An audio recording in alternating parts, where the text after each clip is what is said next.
Começar a investir sem saber seu perfil de investidor ou então a sua política de investimentos é que nem, sei lá, você querer iniciar na academia e logo no primeiro dia querer pegar o mesmo peso que o Léo Stronda. Vai se quebrar. Estourou.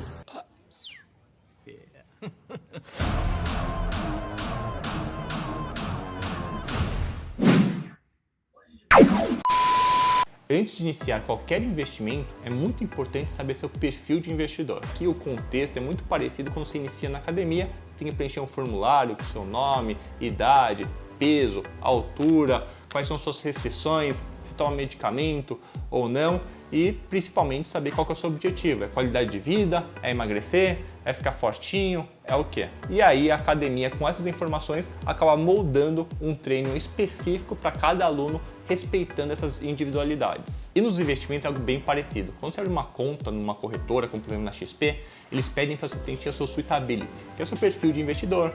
Se querem saber o seu prazo, horizonte de investimentos, você pode deixar para 1, 5 ou 10 anos esse dinheiro que você colocou na XP investido.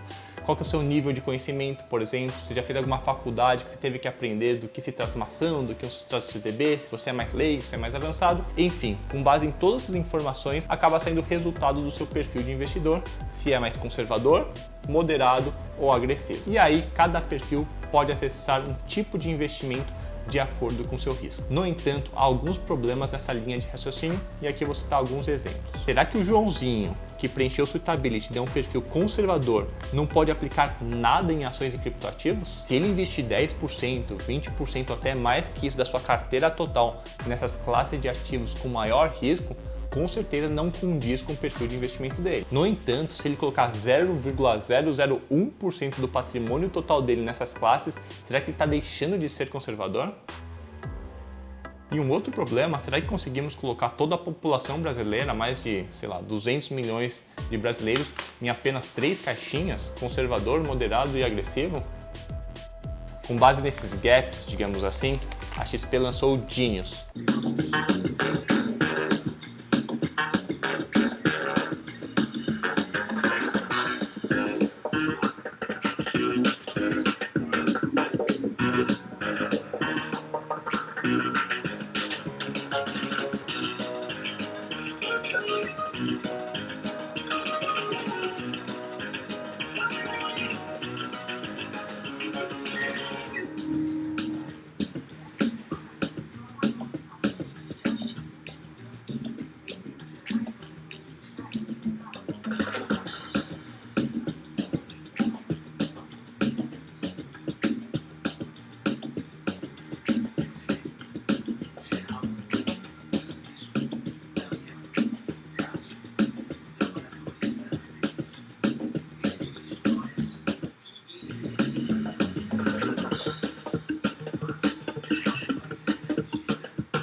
Esse tipo de perfil conservador, moderado e agressivo continua, até porque é uma questão regulatória. Mas além disso, cada perfil terá sua política de investimentos. Vou deixar uma tabela aqui que ilustra bem isso que eu quero dizer. O perfil conservador tem apenas uma política de investimento que é o precavido.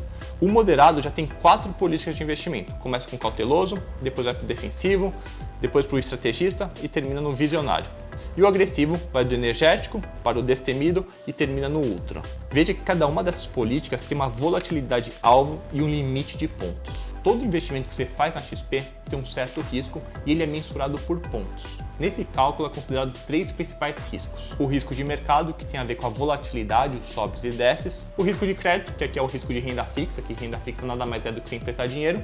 Então aqui envolve o risco de calote, que você emprestar o dinheiro para uma empresa, para uma instituição, e ela não ter capacidade de te pagar de volta o que você emprestou, mais os juros, porque, sei lá, ela está mal das pernas e acabou quebrando, por exemplo. E por fim, o risco de liquidez, que tem a ver com o prazo do seu investimento.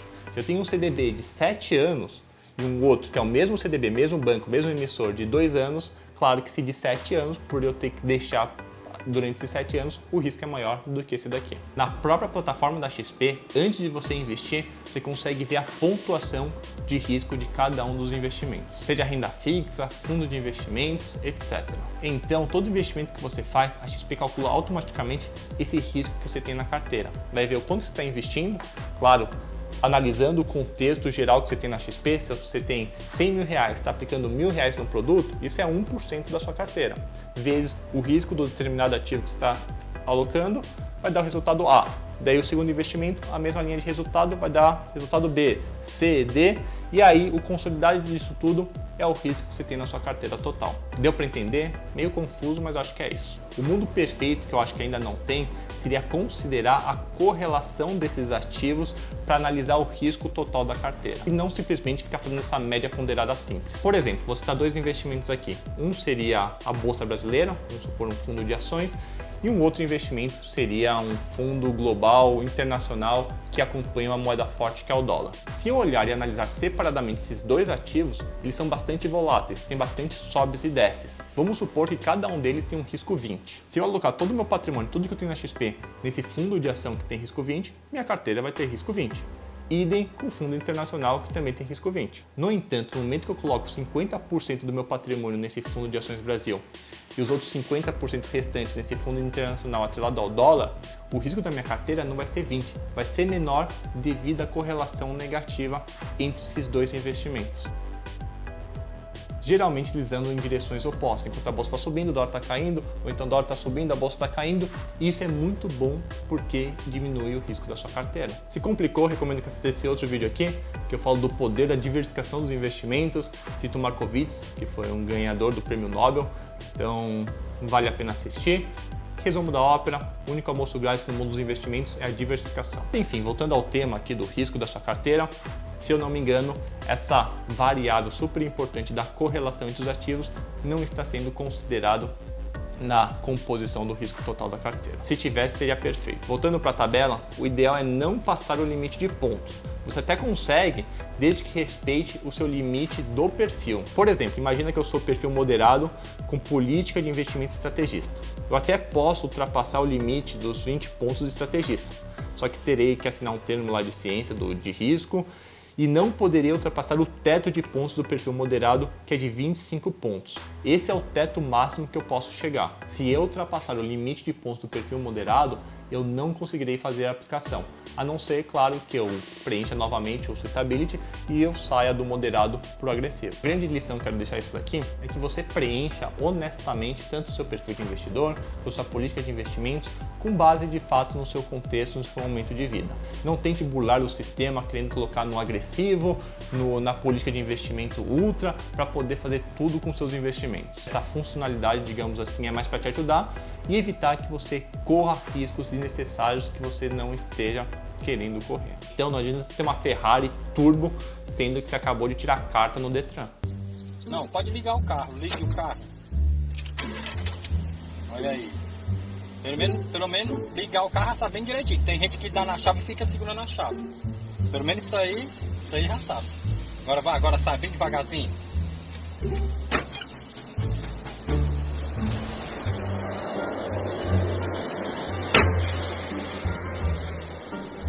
Fala, minha Nossa Senhora do Céu, velho. Pelo amor de Deus. Então vai com calma, vai sentindo. Muito provavelmente muitos investidores vão sair do conservador, vão para o moderado, do moderado vão para o agressivo, porque com o tempo eles vão adquirindo conhecimento, vão entendendo como que funciona o que é uma ação, o que é um fundo multimercado, o que é um horizonte de longo prazo, enfim, vai no seu tempo. E tem gente, não tem nada de errado, que vai ficar sempre no conservador, mesmo com altíssimo conhecimento sobre o tema, com um horizonte longuíssimo de tempo para poder investir, porque o perfil dela realmente é mais de preservação do seu patrimônio do que buscar uma alta rentabilidade e correr riscos que às vezes ela não tem o estômago para tal. Esse tipo de questionário não tem certo e errado. O correto é que você preencha honestamente. Essa é a única dica que eu dou. E para preencher, você consegue fazer isso tanto no portal da XP, quanto também no aplicativo da corretora. Lembrando que a cada 2 anos esse perfil precisa ser atualizado. Ou então quando mudar o contexto e o momento de vida da pessoa. Quando a pessoa tem 20 anos, solteirão, tudo mais, pode até ter um perfil mais agressivo. No entanto, agora que casou, vai ter, sei lá, trigêmeos, será que o perfil continua o mesmo ou vai ser algo mais moderado e conservador? Isso não é só para filho não, mudou de emprego, começou a empreender, qualquer outra coisa que tenha alterado o seu apetite a risco nos seus investimentos financeiros, do seu patrimônio total, sempre vale a pena atualizar para depois fazer as alterações necessárias na sua carteira. Bom, é isso. Se tiver alguma dúvida, deixe nos comentários, me manda mensagem, estou à disposição. Muito obrigado, até mais.